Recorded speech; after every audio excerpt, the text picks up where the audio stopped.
Hello, beautiful friends.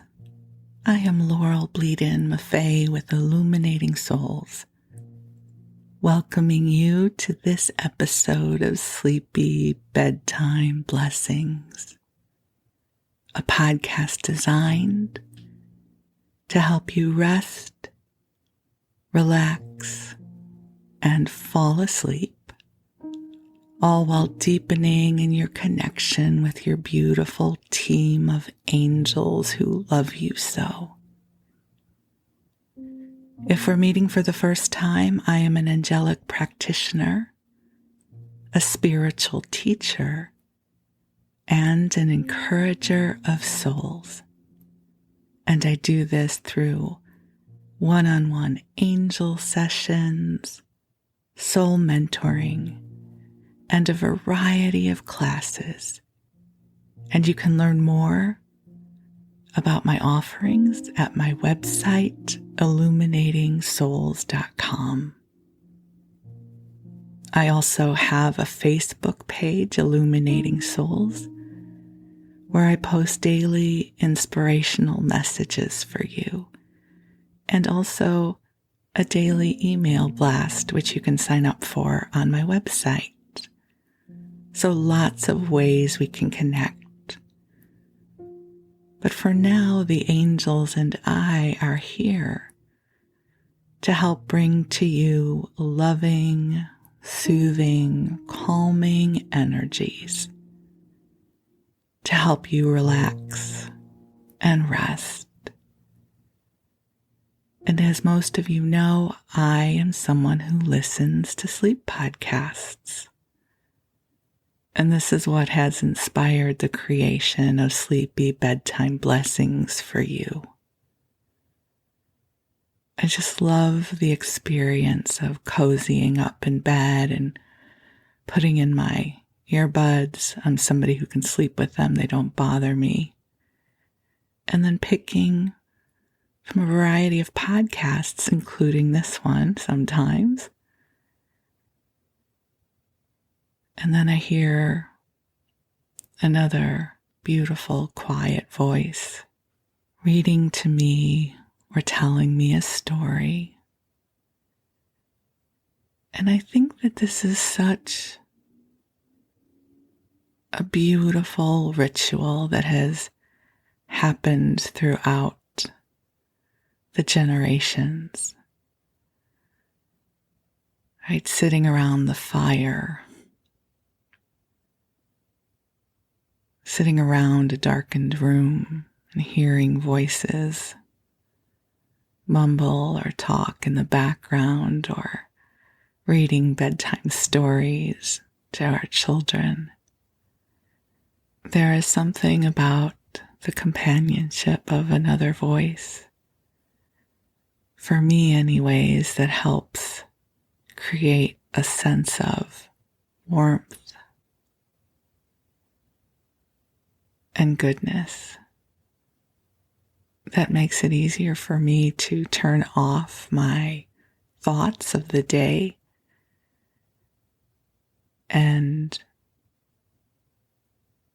drift off into that beautiful mystery of sleep. So I hope I get to do this for you as well. And as I record this, it is early morning here in the Bay Area.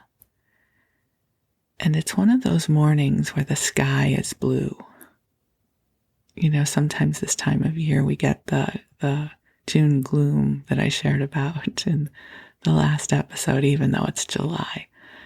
Weather does not know from the months on the calendar. But this morning, the sun is bright and the sky is blue.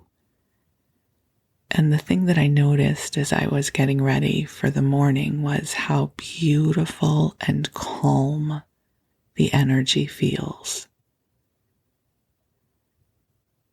And I'm not often aware of this sense of calm in the morning. It exists, but for some reason, right now, it feels potent. And so I'm guided to share it with you. So I send to you this beautiful, quiet, calming presence. And it is a presence that is filled with so much beauty and potential. It is an inviting vibration. And it feels like it's saying it's okay to come into the quiet.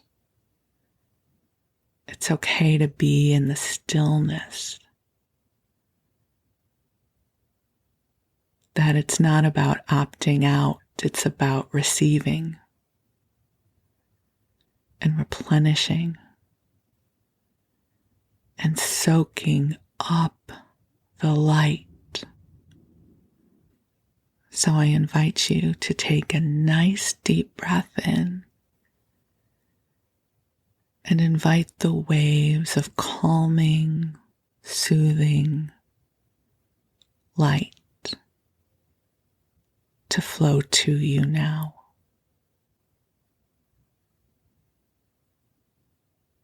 Allowing yourself to receive this nurturing, replenishing energy that is here to help you let go of the old, sticky energies you no longer need to carry with you. And allow yourself to be washed clear, to reconnect with source energy in a way that amplifies your connection with your authentic self, so that you can take up more room in your beingness. So just take a deep breath in and exhale, allowing your body to grow heavier, allowing waves of relaxation to flow through your body, especially that area around your neck and shoulders, just letting your shoulders relax. Allowing this wave of relaxation to move down your torso, allowing those muscles in your thighs and your calves relax.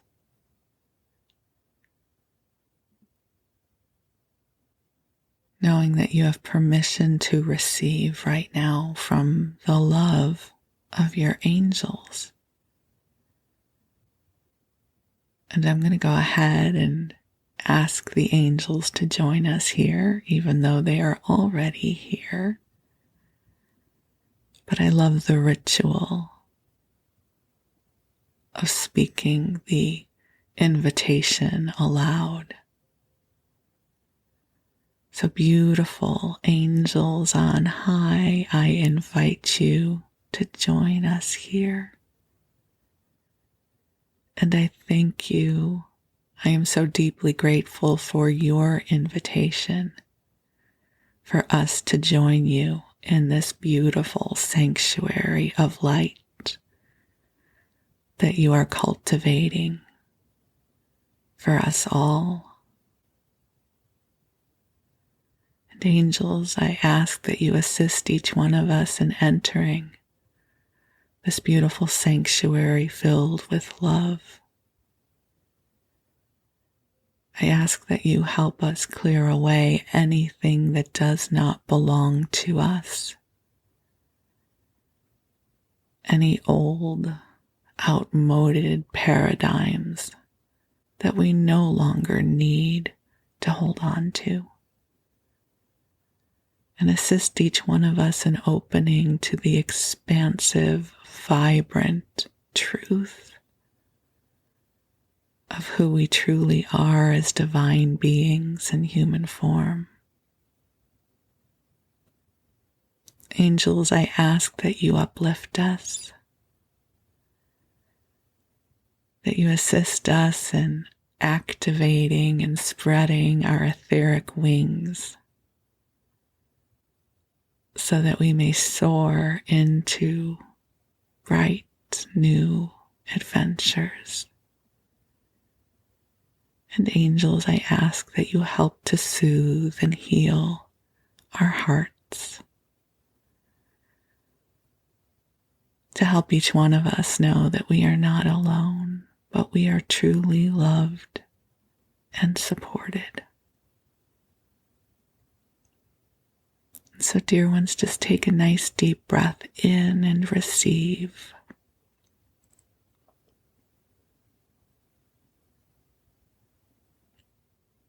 And the angels would like you to know that they have so much love for you. And they have reverence for you. You see, they understand the courage it takes to choose to incarnate into this earthly realm. And you are one of the beautiful souls who has chosen to be here now. You are one of the souls who is actively participating in evolving the consciousness of mankind. That through your thoughts and the way you live your life, the way you choose empathy and love, you are helping to evolve the waves of consciousness that are present here on the planet. And they also remind us all that evolution takes time. Evolution is often invisible when witnessed in the timeline of a human lifespan. But to not doubt for even a moment that your life is contributing to the wellspring of upliftment that is destined to take place. Each of us is sowing seeds for a future that we cannot yet envision. But your life, dear one, your life is a blessing. And through your life, your beingness, just you being here, is contributing to a wealth of brighter tomorrows. So just take a deep breath in. The angels remind us it takes time to heal a collective consciousness. Individual consciousness can be healed much more quickly, but it takes time, generations and generations often, to help heal and evolve collective consciousness. And collective consciousness is healed one person at a time.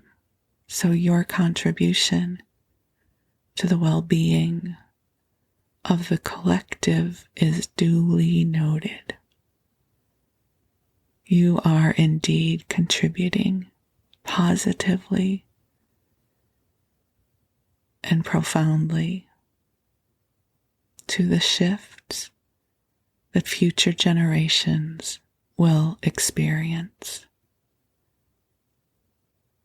And this may be hard to contemplate or understand in this moment, just know this to be true. And just receive the love of your angels, allowing it to move through you,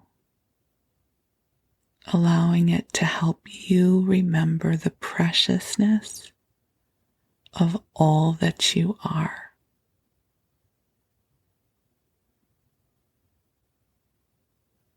And breathe. And know with every breath, your ripple of love moves through the collective. You bring molecules of light into this world with every breath you take.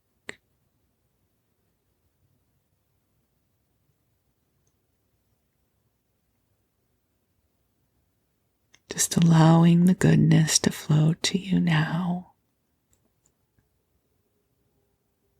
You are so much more than you know. You carry wisdom within your soul. You carry love within your spirit. You are precious and you are an on purpose from God, as Reverend Michael Beckwith says. You are an on purpose. Isn't that wonderful? I remember the first time I heard him say that, I cried.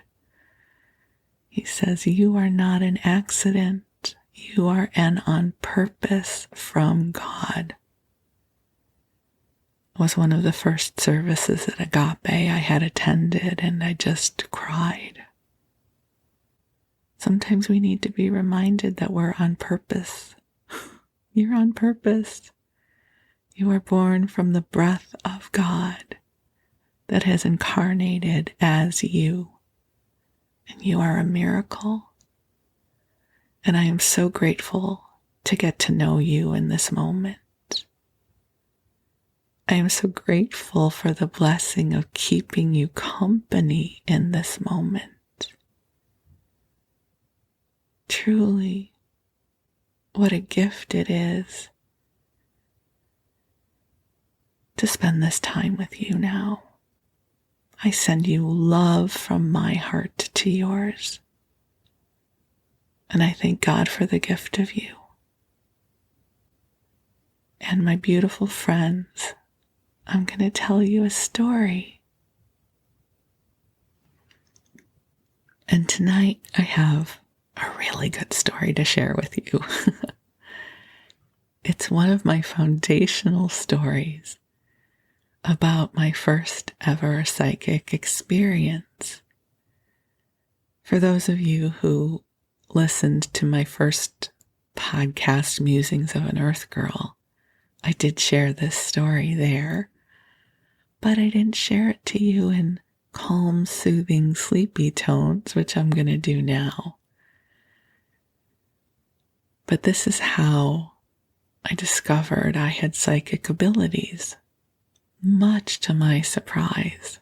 So I'll set the tone for you. I think it was somewhere around 1987. I don't remember the exact year, but it definitely was the late 80s at some point. And I was working at the Samuel Goldwyn Company in Los Angeles, which I have shared with you about in some other episodes. And I wasn't really happy there for a number of reasons. And I also wasn't making much money. I think at the time my salary was somewhere around, $20,000, $21,000 a year, which even back then was not a lot. And I wanted to earn $30,000 a year, which was a lot of money back then. The idea of earning $30,000 a year, I felt like that would give me a lot of freedom. For example, to share with you what things cost back then, I drove a Pontiac T1000, which was the corporate twin to a Chevette. It was a manual, so a stick shift, but it had air conditioning. And I think the car was $4,000 bought new. My parents helped me buy it, and my car payment was $100 a month. And my rent, I think I paid $400 a month. So $30,000 a year would be a lot of money. And the only way I knew how to make that much money would be to go and get my MBA. MBAs were a big thing in the 80s. If you think of the movie Wall Street, right? It's to learn about money and business was very in vogue at the time. And Pepperdine University had an MBA program designed for people who worked during the daytime. The classes were held, I think it was in Culver City or West LA, somewhere on the west side, versus going to their Malibu campus. And so I thought, this is what I need. I should go get an MBA. And then I can earn $30,000 a year or more. So I went to an informational evening for the program, and I chose to sign up. It's so interesting. Sometimes I take forever to decide to register for something, and other times I'm all in. And this was definitely an all-in moment. And I registered, and then I had to choose my first class. And I remember there was a really lovely woman working registration. And the first class you have to take as part of the program was a class in human development or human potential.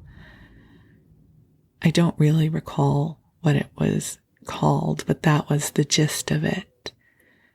And the counselor flipped open the catalog and pointed to the class and an instructor's photo.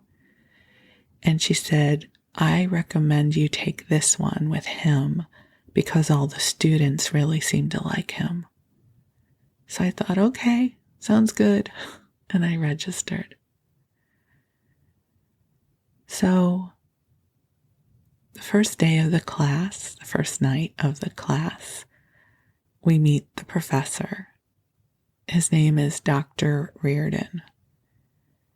And he starts explaining to us, I'm completely paraphrasing here because this is how it has metabolized in my consciousness all of these years later, but that we were going to be looking at human potential and human development through a different lens that was going to be metaphysical in nature.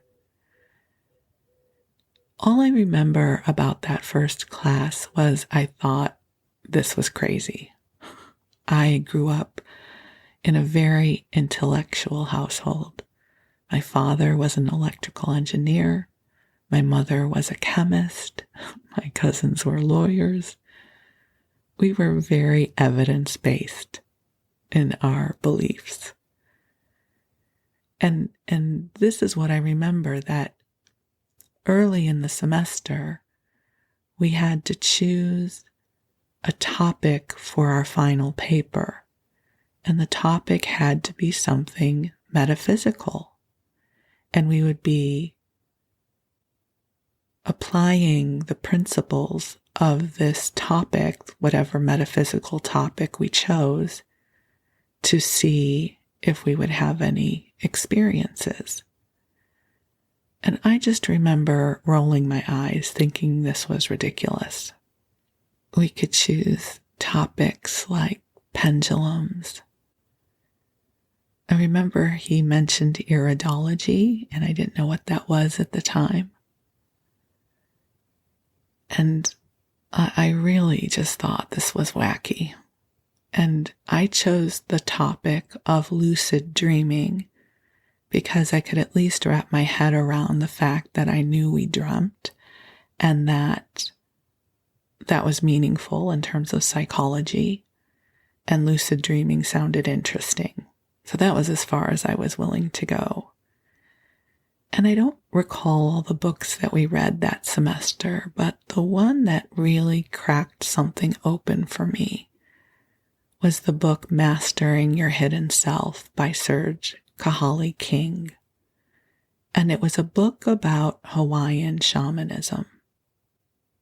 And I remember really doing battle with the concepts that he shared in my own mind. There's one part, and I'm completely paraphrasing here, but he wrote something along the lines, if as a child you were told if it's raining outside and your feet get wet, you'll catch a cold, that belief gets stored in your consciousness. And so even as an adult, if you go out in the rain and your feet get wet, you will manifest a cold. And I remember writing my paper, because we had to write papers about these books, saying, that's ridiculous. Everybody knows that a cold is caused by viruses, not our beliefs. I was incensed. I laugh because God has a sense of humor. So I was really intrigued by this book, Mastering Your Hidden Self, even though I had a hard time accepting its premise.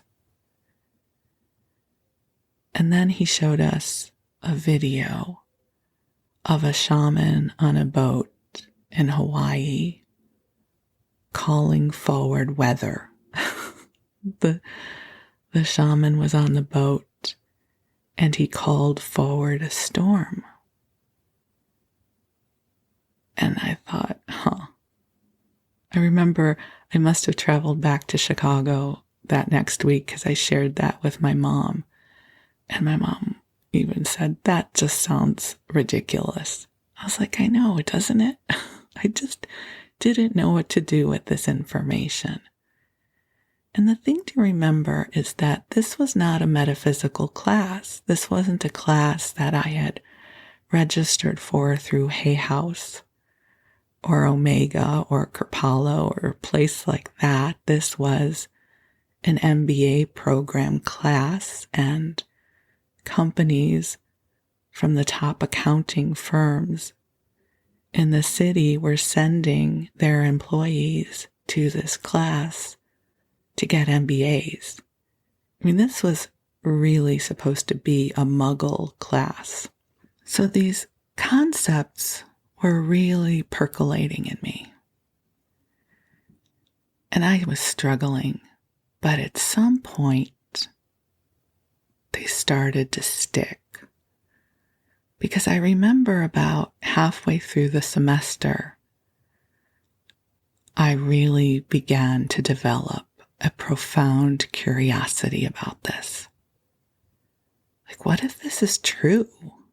What if this is real? And what if there is more to reality than I understand it to be?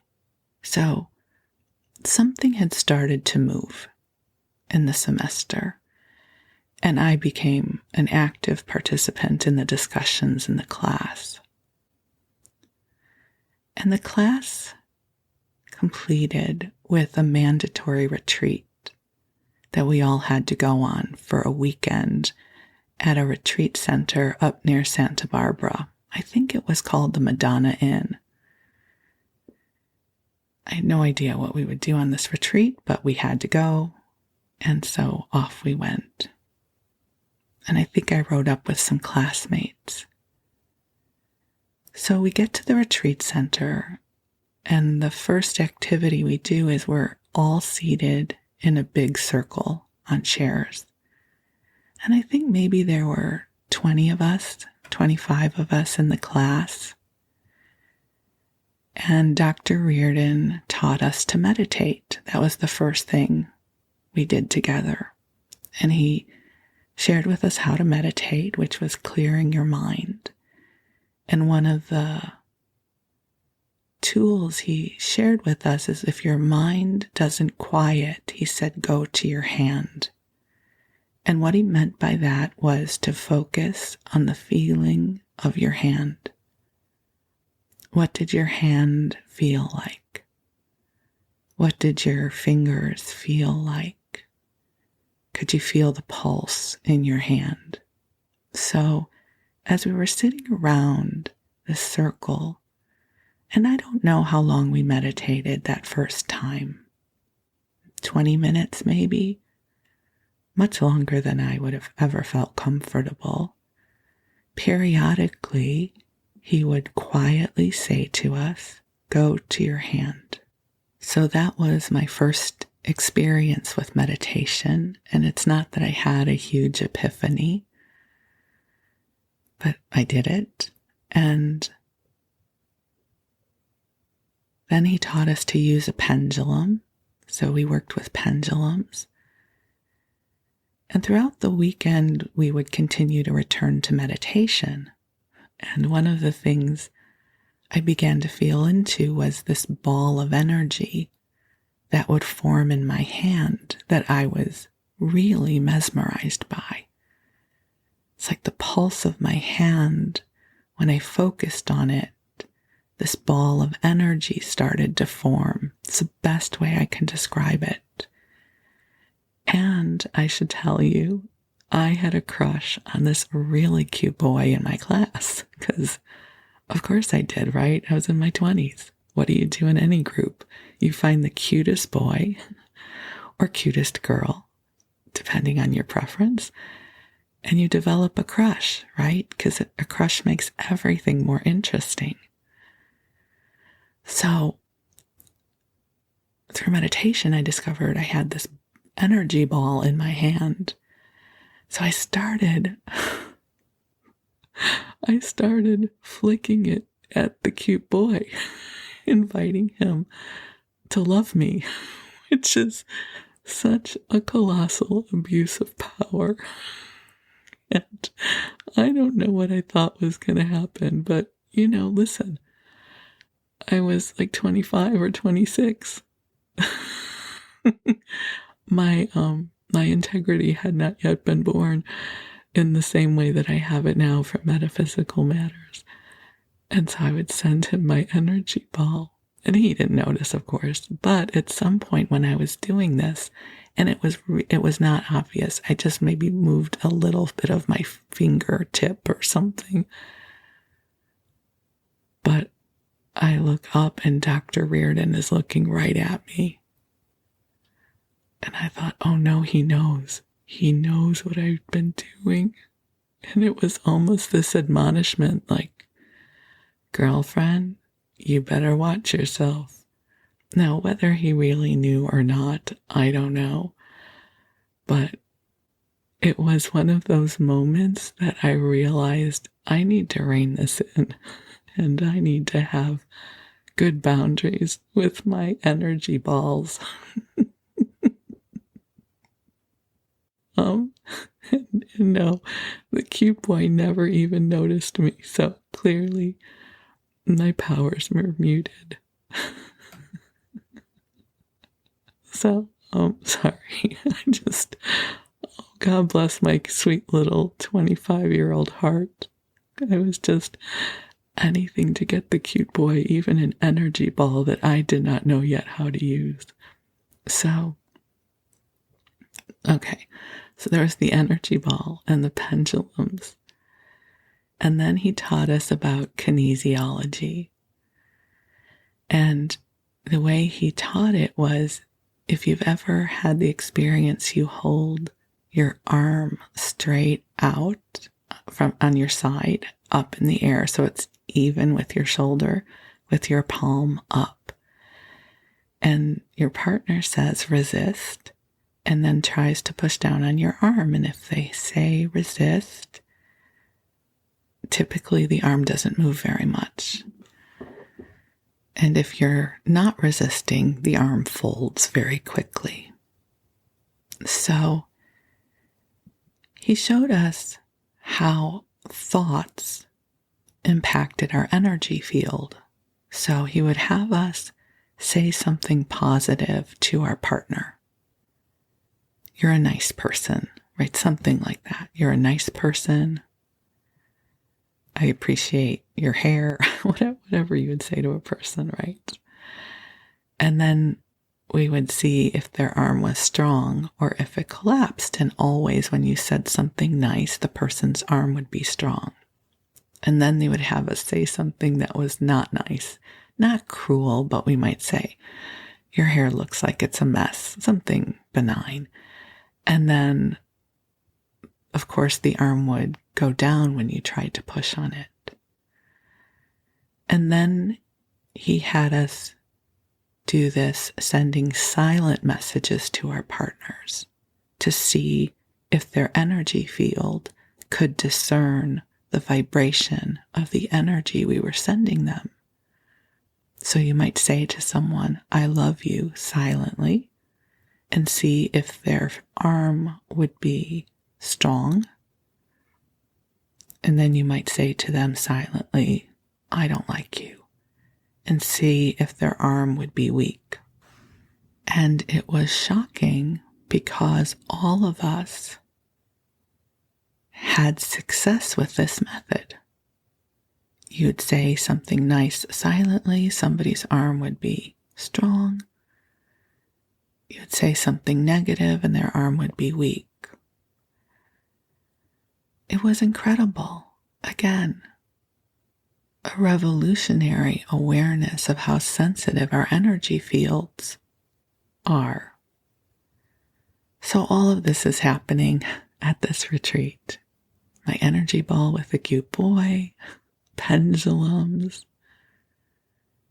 kinesiology. And then comes the last day.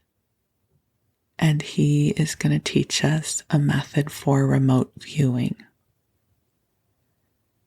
Pretty cool, right? So again, we're all seated in a circle. And Dr. Reardon says, okay, find a partner. And we did. But here's what happened, and none of us even realized it. He says, find a partner. And about a minute later, he says, okay, are we all set? And we all nod, except for this one guy in our class who had struggled the whole semester because he was very linear and was really struggling with these concepts that we were being taught. And he says, what are you talking about? We didn't pick partners yet. And we all look around and kind of this nervous laugh ripples through the circle because what had just happened that we hadn't even realized was we had all looked around the circle and nodded at a partner. And that's how we picked partners. There was no speaking out loud. There was no waving at each other. It was profoundly subtle. So this guy says, wait a second, what just happened? And we were all shocked because we didn't even realize it was sort of like a group agreement that we just nodded at our partner and we were set. So I really remember that. So here was the assignment. We were to write down on a piece of paper the name of two people that we knew. We were to write down where they lived, their age, and a physical ailment that we had knowledge of. So, if you happen to know that your sister had a cold, or if you happen to know that your friend had migraines, so things like that, and you would write them down on a piece of paper. And then what we were supposed to do was to go off somewhere nearby, and our partner would walk us through a meditation. There was a script that they would read to us to bring us into meditation. And then we were supposed to go into a screen in our mind's eye. So, well, I'll describe what I saw in a second, but we were supposed to create a screen in our mind's eye and project the person on our screen and scan their body to try to discern what was happening. What our partner would do was they would guide us. So, for instance, as I was scanning, I might say, it feels like they have a headache. And here was the responses that our partner could give us. The first was, I don't have that information at this time. So the answer would never be no, they don't have a headache. The answer would be, I don't have that information at this time. Because perhaps the person had a headache and our partner didn't have knowledge of it. So we were never going to say no. We would say, I don't have that information at this time. Or the other would be some form of affirmative, yes. Continue. I don't remember what the affirmative response was, but let's affirm it's yes and continue. I don't recall what we actually said. So I go out with my partner, a nice guy, I remember, and he gives me his first person. I don't remember her details, but it was female. I seem to recall she was in her 20s, so sort of near our age stage, because I think he was around my age. It wasn't the cute guy, he was cute, but he wasn't my cute boy, just to be clear. He was a nice guy, though. And I was so wired back then. That's just so cute. I just find myself adorable at that age, so we'll continue. But he gave me her name. I don't remember her name, but we'll call her Mary. Her name is Mary, and she's 27 years old, and she lives in Ontario or something, wherever it was. So I project Mary on my screen, and I begin to scan down the body.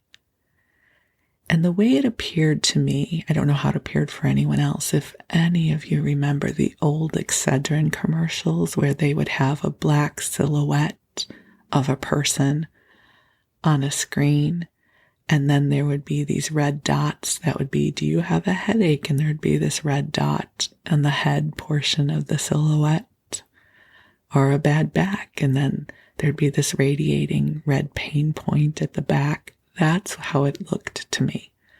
So I had a silhouette of her. I scanned down, and I got to her uterus. And I said, there's something there. And he said, yes. And I said, before I tell you what I said, I'll tell you what I felt. I felt like what was there was wrong, that it wasn't supposed to be there. And in the meanwhile, though, I'm battling with this awareness because I'm thinking, she's a 27-year-old girl, and I called all 27-year-olds girls at that point, so please forgive me. That's just how it lives in my consciousness. I was like, there's no way she has cancer. Come on, Laurel, don't be so dramatic. Don't give his friend cancer. It's not cancer. But I didn't know what it was. It just felt foreign, and it felt wrong. And so I just said, I don't know what it is, but it just feels like there is something in her uterus, and I'm not sure it's supposed to be there. And he said, yes, or something like that, and continue. Do you see anything else? Because that's how we were supposed to lead them. Like, is there anything else you see? And what I saw was this pain point on her wrist that just was pulsing red. I said, her wrist. There's a pain point on her wrist. I didn't know what any of this meant, and I was sure I was getting it wrong, because don't we always think that whenever we do our first readings for people? And I come out of the meditation, and it turns out that this girl, we'll call her Mary, I don't remember her name. This girl was pregnant unexpectedly, and she had really struggled with whether or not she was going to keep the baby. She really was challenged with what to do because she wasn't married. And then it turned out that as she was going through Lamaze training or Lamaze classes, because she decided after all to keep the pregnancy and the child, that they had told her partner to pinch her wrist when she had a contraction to help distract her from the pain. So if you cause pain in another place, it might distract the pain of the contraction. But that they told her partner to pinch her wrist. So I thought that was pretty frickin' cool, right? I was like, oh, no wonder what I felt in her womb felt wrong, like it wasn't supposed to be there, because she was not completely in alignment with this pregnancy. And the wrist, like, how cool is that? So after the first round, we all go back in the room together, and it turns out that like 80% of us got what we were asked to see. And we're all kind of freaked out, including the guy who never was in line with any of this. He got his thing too. So we're all kind of freaked out. And then Dr. Reardon sends us for round 2. And this is when things get really weird. So now I'm being led through my second meditation with my partner. And when I get deep into the meditation, he says this. This one I'll tell you because I remember it clearly. He says his name is Patton. He's 3 years old, and he lives in Simi Valley. So I go to project Patton on my screen, thinking it's going to be a little boy, right? That's what I would think.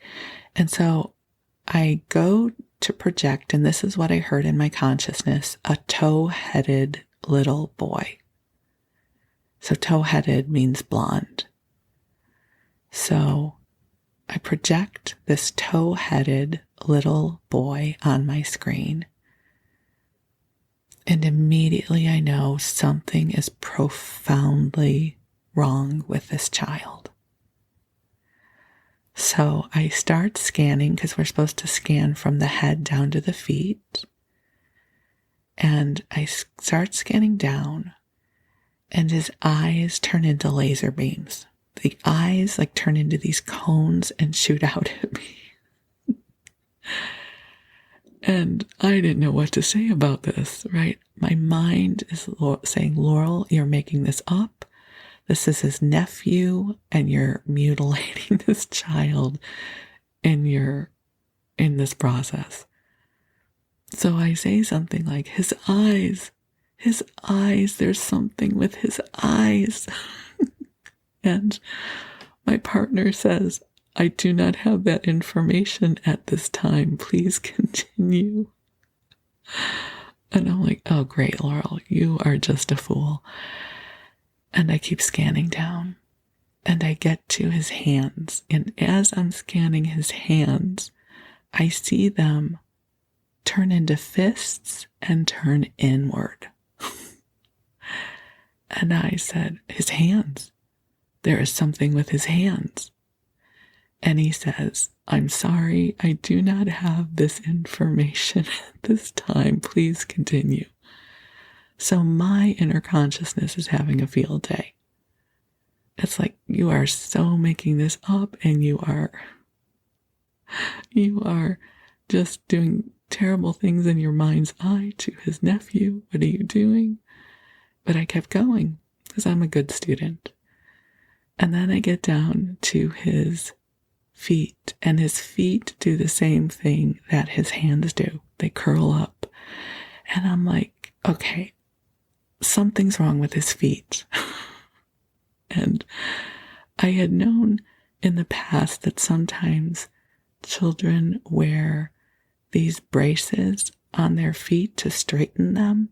It's like there's a bar with shoes and it helps children's feet straighten. I'm like, he might need one of those stabilizing bars for his feet because I don't know how he walks on them. And my partner says something affirmative that there's something going on with the feet. And I was like, there's something going on with one of his legs. So that essentially is what I had received. So inside of me, I'm screaming. I'm like, you're just crazy. You're a fool. You have just mutilated this beautiful little boy in your mind's eye. And, just forget about it. I'm embarrassed now. And I don't know. I'll just come out of this meditation and it'll be fine. So I come out of the meditation and my partner is looking at me very sheepishly. He's kind of embarrassed. And I'm embarrassed too. But then he says this. He says, okay, listen, I don't know how to tell you this, but I didn't have any other people who were ill. So Patton is my golden retriever. And he has a hurt foot. And I am stunned. And I'm like, oh my God, wait a second. And I start reliving what I was seeing. So the first impression that I got is he's a tow-headed boy, but something is profoundly wrong with him. Well, because he's not a boy, he's a dog. And then as I scan down to his eyes, I'm seeing dog eyes, the way a dog sees, which is different than how human eyes see. Right? Like the laser beams. Well, dogs see differently at night. And then when I got down to the hands and I saw them curl up into fists, it's because I was seeing front paws. Makes sense, right? And same thing with the feet. Of course, a little boy couldn't walk on those feet because they were dog feet. They were dog paws, and his dog had a hurt rear leg. So I am completely freaked out now because you realize that this means that I'm psychic, right? I shouldn't have been able to do this. It's crazy. And so now it's time to go back into the circle where we're all going to share again. And what was interesting is this time, only about 40% of the people got their person right. And Dr. Reardon said it's because when we got the first one right, it freaked us out and we decided we couldn't really do this. And so that's why people couldn't do it a second time. So this shatters like my beliefs about who I am and what I'm capable of. It really kind of freaked me out. And kind of in a good way, but also kind of scary. I'm thinking, this is a huge revelation about myself. It's like I thought I knew who I was, and now I have these psychic abilities, and what does that mean? It was a profound foundational crack for me. And I remember the drive home from Santa Barbara, And all the way I'm thinking, oh my God, I'm psychic. What does that even mean? And how was I going to break this to people? Like, I'm psychic? It didn't compute. So I'm going to share with you this next little part, but this is going to be shared with you in more detail in the next episode, because we will definitely need a part 2. So at my job at Samuel Goldwyn, I had some really wonderful friends that I made there. And one of my friends is my friend Judy, who I also call Judes, and we're still friends all these years later. And Judy knew I had a crush on this cute boy in the class. So I come into work the next day, and Judy says, "How was your retreat?" Thinking I was going to tell her about the boy. And I say to her in a whisper, I said, Judy, I think I'm psychic. And Judy starts laughing. And Judy is one of those people, she has the best laugh in the world. Like when she laughs, it comes from her heart and you can't help but join her. So I said, Judy, I think I'm psychic. She just started laughing. And in the next episode, I'm going to share with you why that moment was so profound for Judy and for me too. Because what I didn't know at that moment was that Judy is one of those rare people who was born open to her gifts. So when I shared with her about this discovery of my psychic abilities, in that moment, she recognized why she was working where she was. But I will share more with you about Jude's in the next episode, because it just gets better from here. But that is how I came to my first ever psychic experience. I signed up to get an MBA because I wanted to earn $30,000 a year. And it led me to this class in human development that was somehow, through some miracle, taught from a metaphysical perspective, long before law of attraction and your thoughts create your reality was mainstream. This was just right around the time that Louise Hay was getting started. And I hadn't known her work yet. So it was the early days. Hay House wasn't really a thing yet. You know, most big cities had metaphysical bookstores, and I would have never gone into one because I would have just rolled my eyes, skeptic that I was. I thought those people were a little cray-cray and not my thing.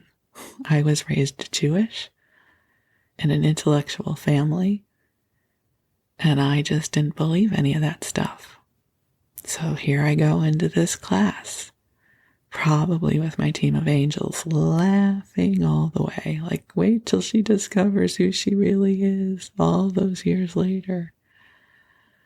So that's how I became a believer from somebody who was a firm, bona fide skeptic. Because for me, once I had this very visceral, tangible experience that I could not explain in any other way, it was game on. You know, the first one with my partner, with the woman who was pregnant, had that been the only experience I had, I would have explained it away. I would have been like, it's a coincidence. Isn't that an interesting story that I might share at a cocktail party? And not that I went to cocktail parties, but you know what I mean. I don't think it would have changed my life.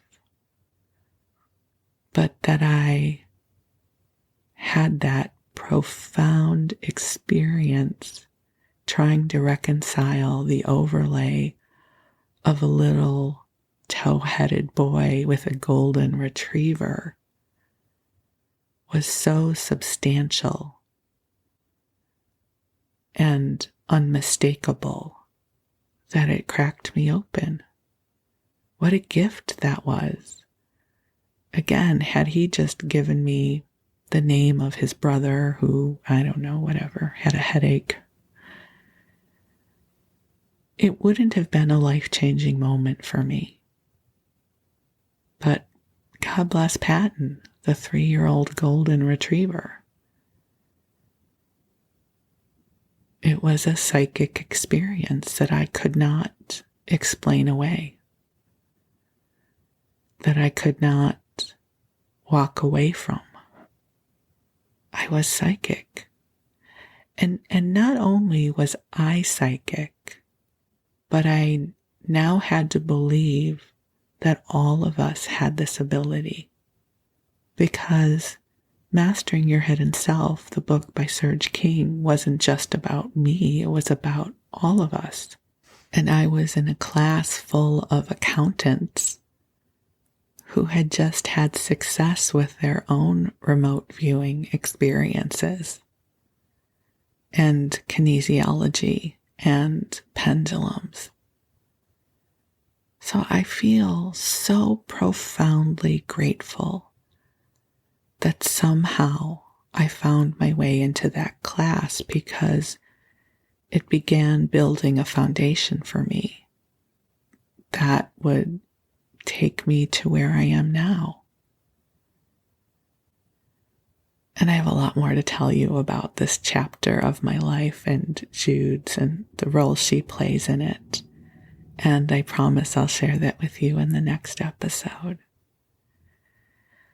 So for now, I invite you to take a deep breath in if you're still awake and let it out.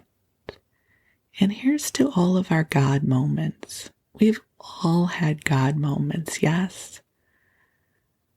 When we wake up to an expression of ourselves that perhaps we were unaware of the day before. When we remember who we are. When something wonderful and magical is born and goodness flows. So here's to our God moments, and here's to the God moments yet to be. Those beautiful moments of awakening into the bright sunshine. So for now, I wish you sweet dreams, and thank you for letting me share this part of my life with you. I love you very much, and I am deeply, deeply grateful for the gift of you. We'll talk again soon. Thank you.